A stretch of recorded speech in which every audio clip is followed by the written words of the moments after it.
جلال الدین رومی ایک حکایت میں لکھتے ہیں کہ ایک شخص نے حضرت موسیٰ علیہ السلام سے درخواست کی کہ اسے چوپایوں اور پرندوں کی بولی سکھا دیں۔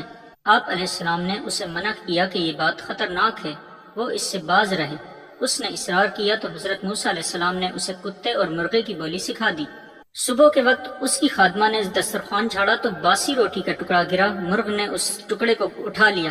کتا مرغ کے پاس آیا اور اس نے کہا کہ مرغ تو دانا بھی چگ سکتا ہے اور کتا دانا کھانے سے عاجز ہے، لہٰذا مرغ وہ روٹی کا ٹکڑا اسے دے دے۔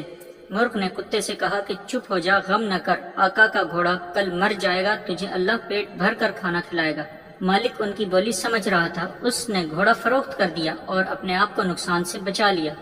دوسرے دن بھی مرغ روٹی لے اڑا اور گھوڑا نہ مرا تو کتے نے مرغ سے شکایت کی کہ وہ جھوٹا ہے اور کتے کو بھوک سے دوچار کر دیا۔ مرغ نے کتے کو تسلی دی کہ گھوڑا مرا تو ہے لیکن دوسرے کے گھر میں، فکر نہ کر، کل مالک کا خچر مر جائے گا اور اسے صرف کتے ہی کھا سکیں گے۔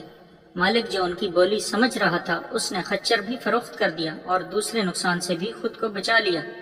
دوسرے دن خچر کے مرنے کا واقعہ نہ ہوا تو کتے نے مرغ سے سخت شکایت کی کہ تجھے آئندہ کی کوئی خبر نہیں ہوتی، ڈینگے مارتا رہتا ہے، تو جھوٹا ہے۔ مرغ نے کہا ایسا نہیں، خچر دوسری جگہ جا کر مر گیا ہے، کل اس کا غلام بیمار پڑے گا اور جب وہ مرے گا تو یہ کتوں اور مانگنے والوں کو روٹیاں کھلائے گا۔ مالک نے یہ سنا اور غلام فروخت کر دیا اور دل میں بڑا خوش ہوا کہ اس نے کتے مرغے کی بولی سیکھ کر بڑی دانائی اور حکمت سے کام لیا ہے اور کس طرح 3 نقصانات اپنی دانائی سے ٹال دیے۔ تیسرے دن اس محروم کتے نے مرغ سے شدید شکایت کی، اسے جھوٹا، فریبی اور دغاباز کہا۔ مرغ نے کہا میں اور میری قوم جھوٹ سے سخت دور ہیں، ہم صبح اذان دیتے ہیں تو لوگ نماز پڑھتے ہیں، اگر بے وقت اذان دینے کی عادت ڈال لیں تو ہم ذبح کر دیے جاتے ہیں۔ وہ غلام بھی فوت ہو چکا ہے، ہمارے مالک نے اپنا مالی نقصان تو بچا لیا ہے مگر اپنی جان پر بوجھ لاد لیا ہے۔ مرغ نے اگلے دن مالک کے مرنے کی خبر دی اور بتایا کہ اس واقعے پر اس کے ورثہ گائے ذبح کریں گے اور کھانا تقسیم کریں گے۔